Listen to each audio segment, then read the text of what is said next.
एक आदमी अपने बेटे राजू के साथ दोपहर के वक्त घूम रहा था। चलते चलते वो खेत के पास आ पहुंचा। खेत में एक किसान हल चला रहा था। पास के एक पेड़ के पास उस आदमी का शर्ट टंगा हुआ था।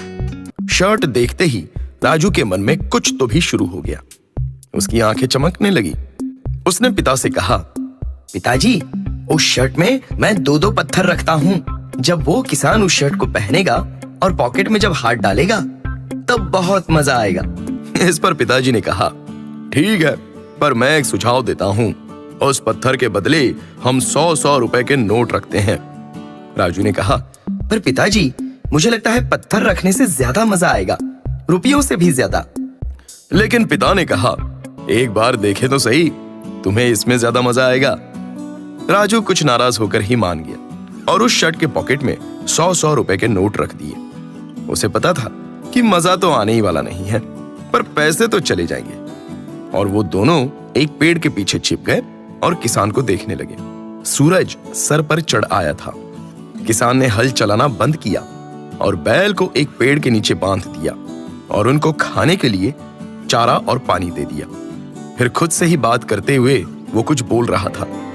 अब उसकी बातें इन दोनों को अच्छी तरह से सुनाई दे रही थी। कल से किसी के भी पेट में अन्न का एक कण भी नहीं गया है। सब लोग भूखे हैं। घर में पकाने के लिए भी कुछ नहीं है। सब भूखे और बच्चों को दूध भी नहीं मिला। कैसे होगा कुछ समझ में नहीं आ रहा है। फिर उदास होकर वो उठ गया, मटके का पानी पिया और टंगा हुआ शर्ट पहन लिया। आदत से उसका हाथ पॉकेट में चला गया। हाथ में कुछ तो लगा और जब देखा तो 100-100 के 2 नोट थे। उसके चेहरे की उदासी की जगह अब खुशी ने ले ली। वो बहुत ही खुश हुआ और बोला, अब इन पैसों से मैं कुछ धान लाऊंगा और घरवाली को दूंगा। फिर वो पकाकर पेट भर खाना खाएगी और बच्चों को भी दूध देगी और उन दोनों को देख मेरा भी पेट भर जाएगा। फिर वो खेत में गया और ऊपर आकाश की तरफ देखकर बोलने लगा, भगवान, कौन से रूप में आकर तुमने मेरे लिए कष्ट उठाए। जिसने भी ये काम किया है उसे लंबी उम्र दे दो, उसका भला करो।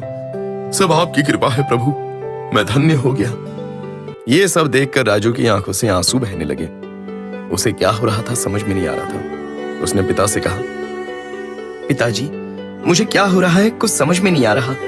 ऐसा लग रहा है जैसे मेरे शरीर पर हर जगह सिर्फ आंखें ही आंखें हैं और उन आंखों से सिर्फ आंसू बह रहे हैं, लेकिन फिर भी मेरे शरीर से खुशी के, संतुष्टि और आनंद की लहरें बाहर पड़ रही हैं। पिताजी ने कहा, बेटा, तुमने आज इंसानियत का पाठ सीखा है। उस गरीब किसान के शब्द तुमने सुने ना, उसका आशीर्वाद भगवान के घर से आया है और ये सच होगा। तो दोस्तों, इस कहानी से हमें 2 बातें सीखने को मिलती है। अगर हमें बच्चों पर संस्कार करने हैं तो उन्हें डांट कर, चिल्लाकर या मार कर नहीं, बल्कि हमारे बोलने, रहन सहन से पता चलने चाहिए। तभी ही वो बच्चों के अंदर उतरते हैं। और दूसरी बात यह है कि हमें हमेशा जरूरतमंद की सहायता करनी चाहिए, वो भी उसका स्वाभिमान न दुखाते हुए। दान धर्म करो, लेकिन उसका कभी जिक्र ना करो। नेकी कर और दरिया में डाल और नदियां में फेंक दे।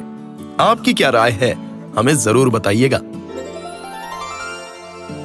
आनंद शर्मा जी एक सरकारी दफ्तर में काम करते थे। दफ्तर आने जाने के लिए वे स्कूटर का इस्तेमाल करते। घर में लगने वाला हर सामान शर्मा जी रास्ते में लगने वाले सुपर शॉपी से खरीदते थे। एक दिन की बात है, उनकी पत्नी बोली, अजी सुनिए, दफ्तर से आते आते कुछ फल लेकर आइए, आज मेरा उपवास है। शर्मा जी बोले, हाँ जरूर लाता हूँ, पर तुम ये फिजूल में उपवास क्यों पड़ती हो? तबीयत देखो तुम्हारी कैसी हो गई है। इस पर पत्नी बोली, कुछ नहीं हुआ है मुझे, आप ध्यान करके उतने फल ले आइए। हाँ कहकर शर्मा जी ऑफिस चले गए। काम के चक्कर में शर्मा जी दफ्तर से आते आते फल लेना भूल गए। तभी शर्मा जी को सड़क किनारे ताजा फल बेचते हुए एक बीमार सी दिखने वाली बुढ़िया दिख गई। शर्मा जी ने सोचा, कहाँ सुपर शॉपी जाकर समय बर्बाद करते हैं, उससे बेहतर है इस बुढ़िया से ही खरीद लो। उन्होंने बुढ़िया से पूछा, माई केले कैसे दिए? बुढ़िया बोली, बाबूजी 30 रुपए दर्जन। शर्मा जी बोले, माई 20 रुपए दूंगा। बुढ़िया ने कहा, 25 रुपए दे देना। 2 पैसे मैं भी कमा लूंगी। शर्मा जी बोले, 20 रुपए ले रहे हैं तो बोल। बूझे चेहरे में बुढ़िया ने नाव में गर्दन हिला दी। शर्मा जी बिन कुछ कहे आगे चल पड़े और सुपर शॉपिंग आकर केले का भाव पूछा तो वह बोला, 50 रुपए दर्जन है बाबूजी, कितने दर्जन दो? शर्मा जी बोले, 2 साल से फल तुमसे ही ले रहा हूँ, ठीक भाव तो लगाओ भाई।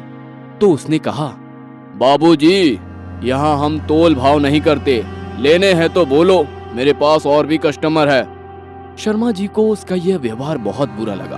उन्होंने कुछ सोचकर स्कूटर को वापस ऑफिस की ओर मोड़ दिया। सोचते सोचते वो बुढ़िया के पास पहुंच गए।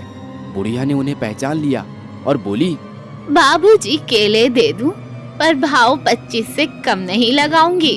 शर्मा जी ने मुस्कुराकर कहा, माई 1 नहीं 2 दर्जन दे दो और भाव की चिंता मत करो। बुढ़िया का चेहरा खुशी से दमकने लगा। केले देते हुए वो बोली, बाबूजी मेरे पास थैला नहीं है। फिर बोली, एक टाइम था जब मेरा आदमी जिंदा था तो मेरी भी छोटी सी दुकान थी, सब्जी फल सब बिकता था उस पर। आदमी की बीमारी में दुकान चली गई, आदमी भी नहीं रहा, अब खाने के भी लाले पड़े हैं, किसी तरह पेट पाल रही हूँ। कोई औलाद भी नहीं है जिसकी ओर मदद के लिए देखूं। इतना कहते कहते बुढ़िया रुआसी हो गई और उसकी आंखों में आंसू आ गए।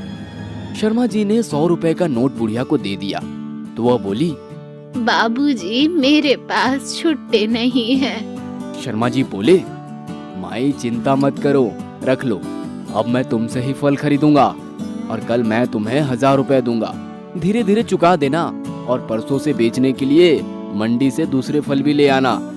बुढ़िया कुछ कह पाती उसके पहले ही शर्मा जी घर की ओर रवाना हो गए।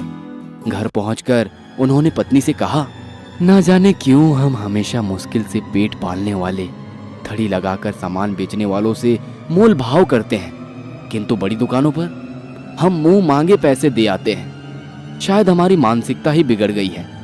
गुणवत्ता के स्थान पर हम चौका-चौध अधिक ध्यान देने लगे हैं। अगले दिन शर्मा जी बुढ़िया को 1000 रुपए देते हुए बोले, माई लौटाने की चिंता मत करना, जो फल खरीदूंगा उसकी कीमत से ही चुक जाएंगे। जब शर्मा जी ने दफ्तर में ये किस्से बताए तो सबने बुढ़िया से ही फल खरीदना प्रारंभ कर दिया। 2 महीने बाद ऑफिस के लोगों ने बुढ़िया को एक हाथ ठेला भी भेंट कर दिया। बुढ़िया अब बहुत खुश थी। उचित खान पान के कारण उसका स्वास्थ्य भी पहले से बहुत अच्छा था। हर दिन शर्मा जी और ऑफिस के दूसरे लोगों को दुआ देती नहीं थकती। शर्मा जी के मन में भी अपनी बदलती सोच और एक असहाय निर्बल महिला की सहायता करने की संतुष्टि का भाव महसूस करते हैं। दोस्तों, जीवन में किसी बेसहारा की मदद करके देखो, अपनी पूरी जिंदगी में किए गए सभी कामों से ज्यादा खुशी मिलेगी। और जो रास्ते पर ठेले पर सामान बेचते हैं उनसे कृपया मोल भाव ना करें। वे पैसा कमाने के लिए नहीं बेचते बल्कि अपना पेट पालने के लिए मजबूरन सामान बेचते हैं। तो 5 रुपए उनको ज्यादा भी दे दिए तो